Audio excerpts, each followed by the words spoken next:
సాంఘిక కథలు వెండి తెరపై కళకళలాడుతున్న 70వ దశకంలో అప్పుడప్పుడు పౌరాణిక భక్తిరస చిత్రాలు వచ్చి ప్రేక్షకుల్ని పలకరించి వెళుతుండేవి. కానీ అప్పటి యువతకు వాటిపై అంత ఆసక్తి ఉండేది కాదు. రెబల్ స్టార్ కృష్ణరాజు మదిలో అదే ఒక ప్రశ్నలా ఉండిపోయింది. ఆ తరహా చిత్రాలు చూడడానికి మధ్య వయస్కులు, వృద్ధులు ఎలా థియేటర్లకు వస్తున్నారో అలాగే యువతను కూడా రప్పించడం ఎలా అని ఆయన ఆలోచించారు. ఆయన హాలీవుడ్ చిత్రాలు ఎక్కువగా చూసేవారు. ముఖ్యంగా బెన్హర్, 10 కమాండ్మెంట్స్ చిత్రాలు అంటే ఆయనకు ఎంతో ఇష్టం. ముఖ్యంగా బెన్హర్ చిత్రాన్ని ఓ 25 సార్లు చూసి ఉంటారు. ఆ స్థాయిలో యువతతో సహా అందరూ చూసేలా ఒక పౌరాణిక చిత్రం తీస్తే బాగుంటుందనే ఆలోచన వచ్చింది కృష్ణరాజు గారికి. అప్పటికే గోపికృష్ణ మూవీస్ సంస్థను నెలకొల్పి కృష్ణవేణి చిత్రం తీశారు. విక్టరీ మధుసూదనరావు దర్శకత్వంలో రూపొందిన ఆ సినిమా ఘన విజయం సాధించింది. అందుకే రెండవ సినిమా కూడా ఆయన దర్శకత్వంలోనే తీయాలని కృష్ణరాజు నిర్ణయించుకున్నారు. అయితే అప్పటికి ఉన్న ట్రెండ్లో పౌరాణిక చిత్రం తీయడం చాలా రిస్క్ అని, పెద్దవాళ్ళు తప్ప యువత థియేటర్ వైపు కూడా రారని చాలా మంది భయపెట్టారు. కానీ కృష్ణరాజు వెనుకంజ వేయలేదు. శివపురాణంలోని భక్త కన్నప్ప కథ అందరికీ ఆసక్తికరంగా ఉంటుందని ఆ కథను ఎన్నుకున్నారు. ఆది నారాయణరావు సంగీత దర్శకత్వంలో కొన్ని పాటలు కూడా రికార్డు చేశారు. దర్శకుడు బాపు దగ్గర అందాల రాముడు చిత్రానికి సహాయ దర్శకుడిగా పనిచేసిన ముంజులూరు భీమేశ్వరరావుని స్క్రీన్ ప్లే రచయితగా ఎన్నుకొని పని ప్రారంభించారు. కళా వినేత్రి వాణిశ్రీని హీరోయిన్ గా ఎన్నుకున్నారు. అయితే ఆ ప్రాజెక్టు ముందుకు సాగలేదు. వర్క్ తనకు సంతృప్తికరంగా రాకపోవడంతో సినిమా షూటింగ్ ఆపేశారు కృష్ణరాజు. కానీ భక్త కన్నప్ప చిత్రం తీయాలనే కోరిక మాత్రం ఆయనకు బలంగా ఉండేది. ఆ సమయంలోనే బాపు దర్శకత్వంలో రూపుదిద్దుకున్న ముత్యాల ముగ్గు చిత్రం విడుదలయ్యి విజయం సాధించింది. బాపు రమణల పేర్లు మారుమ్రోగిపోతున్నాయి. ఈ ప్రాజెక్టుకు వాళ్ళిద్దరి కరెక్ట్ అని కృష్ణరాజు భావించి తన తమ్ముడు సూర్యనారాయణరాజుని, మేకప్ మ్యాన్ జయకృష్ణను బాపు దగ్గరకు పంపించారు. భక్త కథ కన్నప్ప అనగానే బాపు వెంటనే ఓకే అన్నారు. అయితే రమణకు మాత్రం అంతకు ముందు తయారు చేసిన స్క్రీన్ ప్లే నచ్చలేదు. దాని నిండా కమ్యూనిస్టు స్లోగన్లు ఉన్నాయని, కామ్రేడ్ కన్నప్ప కథ టెస్ట్ అది అని, సరే భక్త కన్నప్ప చిత్రం తీయాలంటే మాత్రం మొత్తం మార్చాల్సిందే అన్నారు రమణ. అప్పటికే ఆ సినిమా మీద బాగానే ఖర్చు పెట్టడంతో కొంత మార్పు చేసే కుదరదా అని అడిగారు సూర్యనారాయణరాజు. ఇది లక్షల రూపాయలతో వ్యాపారం కనుక అలా మార్పులు చేర్పులు చేస్తే సినిమా దెబ్బతింటుందని రమణ ఖచ్చితంగా చెప్పేశారు. తన అన్న కృష్ణరాజుతో మాట్లాడి చివరికి ఓకే చెప్పారు. ఆ తర్వాత సంగీత దర్శకుడు ఆది నారాయణరావు స్వరపరిచిన పాటలు కూడా మార్చాలని బాపు రమణలు చెప్పారు.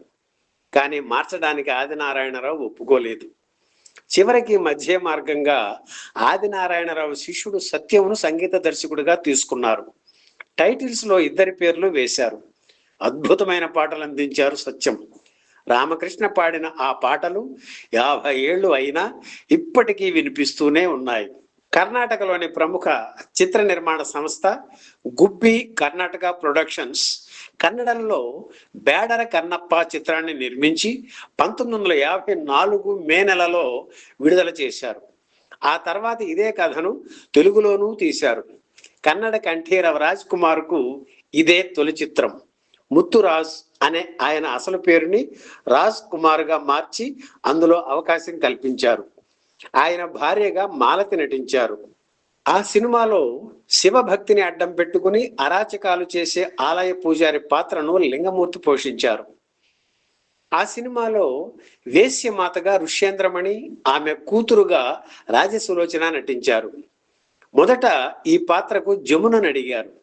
అయితే హీరోయిన్ గా ఎదుగుతున్న తరుణంలో వ్యాంపు పాత్రలు చేయడానికి జమున తండ్రి అంగీకరించకపోవడంతో ఆ పాత్ర రాజసులోచనను వరించింది. అలాగే తండ్రి ఆగడాలను అడుగడుగునా ప్రతిఘటించే పూజారి తనయుడు కాశీ పాత్రను హాస్యనటుడు పద్మనాభం పోషించారు. కాళహస్తి మహాత్మ్యం చిత్రం విడుదలయ్యాక రేఖ అండ్ మురళి సంస్థను ఏర్పాటు చేసి ఆ సినిమాను నాటకంగా మలిచి పద్మనాభం 300 ప్రదర్శనలు ఇవ్వడం గమనార్హం. కాళహస్తి మహాత్మ్యం చిత్రాన్ని ఫాలో అవుతూ భక్త కన్నప్ప చిత్రాన్ని రూపొందించారు బాపు. ఆ సినిమాలో కిరాతార్జునీయం ఎపిసోడ్ను భక్త కన్నప్పలో ప్రవేశపెట్టి వేటూరితో అద్భుతమైన పాట రాయించి చిత్రీకరించారు బాపు.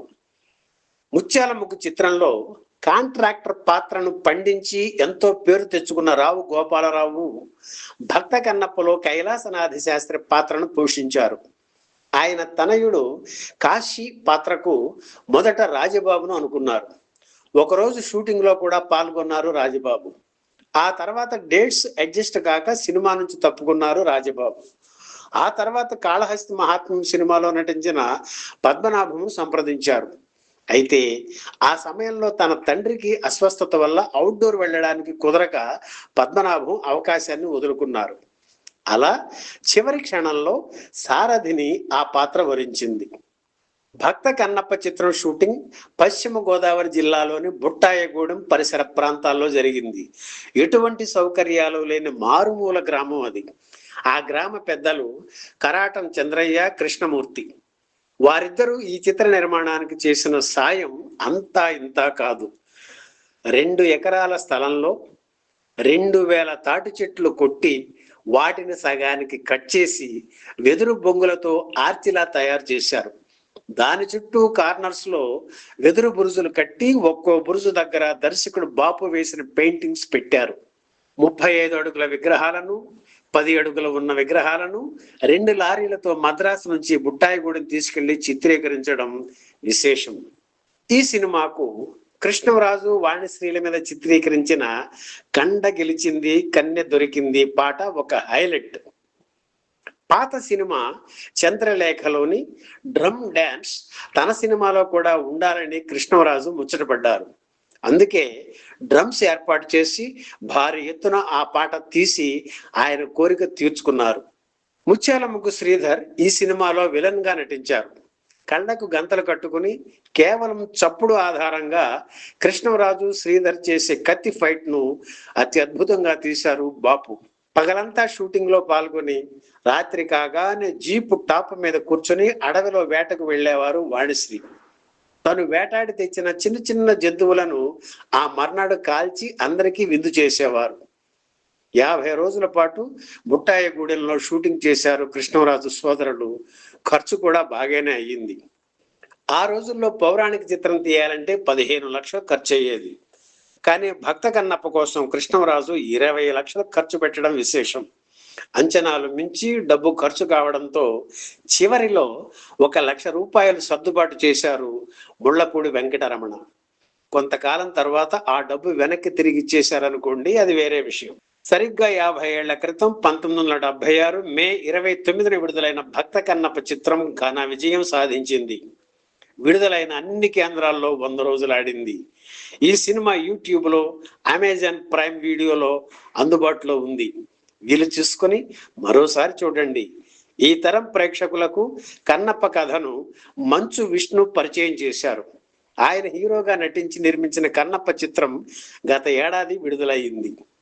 ఈ వీడియో మీకు నచ్చితే లైక్ చేయండి, షేర్ చేయండి, వెంటనే సబ్స్క్రైబ్ కూడా చేయండి.